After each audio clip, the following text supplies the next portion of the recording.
Try to be कि भैया कैसे आप लोगों को अपनी और मतलब कि भाई लोग आपकी बात सुने, आप यहां पर भैया को सुनने आए हो, मुझे सुनने आए हो, तो ये भी अपने आप में एक आर्ट है, एक स्किल है, तो उसको सीख लो ना। जब आपकी बात कोई नहीं सुनता है तो अपने आप से प्रश्न करो कि वो क्यों नहीं सुन रहा है, आपकी बातों में ऐसा क्या नहीं है जो वो आपको नहीं सुन रहा है, और दूसरों की बातों में ऐसा क्या है जो उसको सुन रहा है। आपको मेंटली पहले प्रिपेयर होना पड़ेगा कि अगर मैं जाऊंगा अपनी कम्युनिकेशन स्किल्स को बेटर करने के लिए तो मेरा बहुत मजाक बनेगा, मैं उसके लिए तैयार हूं। अगर नहीं हो तो बेटर कभी नहीं होगी।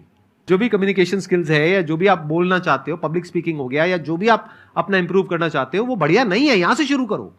बढ़िया करना है, आप एक काम करो ना, आप स्मार्टफोन में आप कैमरे को ऑन कर दो, यस सर, आप अपनी रिकॉर्डिंग करो, यस सर, और उस रिकॉर्डिंग को यूट्यूब पे अपलोड करो, यस सर, तो कुछ पैसे लगते हैं? नहीं। अपना एक रूटीन बना लेते हो कि साल में 365 दिन है, मेरे को 365 वीडियोस डालनी है 5-5 मिनट की, इसमें आपका क्या गया?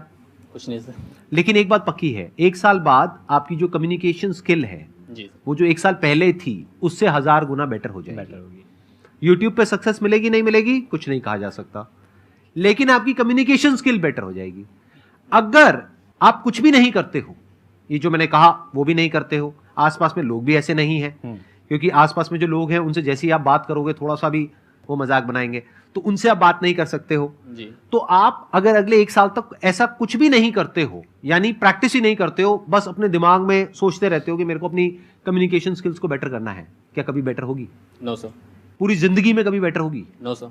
प्रैक्टिस करना पड़ेगा ना। Yes sir. तो प्रैक्टिस करने के आज की डेट में बहुत तरीके हैं, बहुत ऑप्शंस हैं, अगर आप थोड़ा सा दिमाग लगाओ तो। ऐसा होता है कई बार कि जब आप छोटे होते हैं तो कोई ना कोई एक व्यक्ति ढूंढ रहे होते हैं, आइडल ढूंढ रहे होते हैं, ऐसा भी कह सकते हैं हम कि कोई व्यक्ति एग्जैक्टली कुछ कर रहा है क्या वैसा। लक्ष्य के अंदर ये 5 उंगलियां हैं, यदि 5 उंगलियां आपने क्लियर कर ली अपनी लाइफ में तो आप अपनी लाइफ में वहां होंगे जहां आप एक्चुअल में पहुंचना चाहते हैं। तो ये 5 फिंगर्स क्या है मैं बहुत सिंपल तरीके से बता देता हूं। सबसे पहले इस पहली फिंगर को कंप्लीट करना है, और ये पहली फिंगर है वो आपकी हेल्थ की है। आप सारी चीजें भूल जाओ, सबसे पहले अपने हेल्थ का स्टेटस पता लगाओ कि आपकी हेल्थ कैसी है। हेल्थ ठीक नहीं है तो कुछ भी नहीं है। दूसरा हो गया कि दिमाग का स्टेटस देखिए, आप फास्ट लर्नर है या नहीं है ना, जल्दी सीख पाते हैं या नहीं सीख पाते। नहीं सीख पाते ये बुरी चीज नहीं है, मैं भी 7th में सप्लीमेंट्री लिया बैठा हूं, मुझे भी 9th में फेलियर मिला है, लेकिन इसका मतलब ये नहीं है कि मैंने बाद में उसको सीखा नहीं कि कैसे सीखा जाता है। जो लोग कहते हैं ना कि हम बुद्धू हैं, हमें समझ नहीं आता, बहुत गलत सोचते तुम लोग। ये वाला उंगली जो है ना उसको क्लियर करो कि फास्ट लर्नर कैसे बनते हैं, ये सीखो।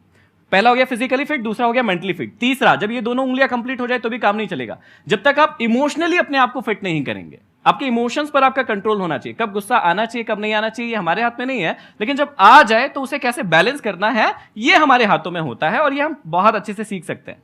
जब ये तीनों उंगलियां कंप्लीट हो जाती है और आपके पास पैसे ही नहीं है, मतलब चौथी उंगली नहीं है, तो ये तीनों उंगलियां किसी काम की नहीं है। चौथी उंगली को क्रिएट कीजिए, मतलब वेल्थ बनाइए अपनी, फाइनेंशियली फ्री होइए, और उसके बाद जब ये चारों चीज हो जाए तब आइए और समझिए जो जीवन है एक्चुअल में वो क्या है, मतलब जो स्पिरिचुअल जर्नी हम कहते हैं। और जब ये 5 उंगलियां आप बनाएंगे तब बनेगी एक मुट्ठी, और उससे आप जीवन में फिर कुछ भी कर सकते हैं। आपने जो पूछा है कि हमेशा पॉजिटिव कैसे रहना है, क्यों रहना है, वो पता कर लो पहले। कैसे रहना है उसके बहुत सारे तरीके हैं।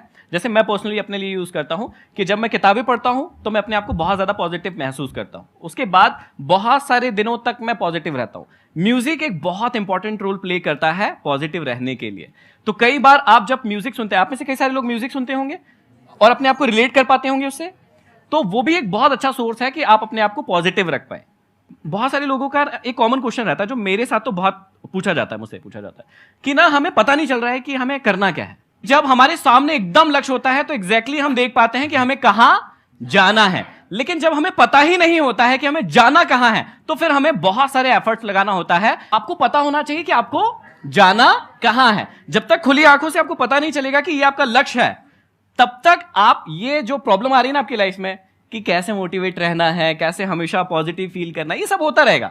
लेकिन जब आपको पता चल जाता है कि आपको जाना कहां है, फिर ना आपको किसी भी क्वेश्चन के जवाब की कोई जरूरत नहीं होती, सारे जवाब आपके पास खुद ब खुद आ जाते हैं या आप ढूंढ लेते हैं। There is will there is way. जहां चाह है ना, जहां आपने चाह लिया ना कि मेरे को ये करना ही है, तो आपको तरीके, लोग, सब कुछ मिल जाएगा।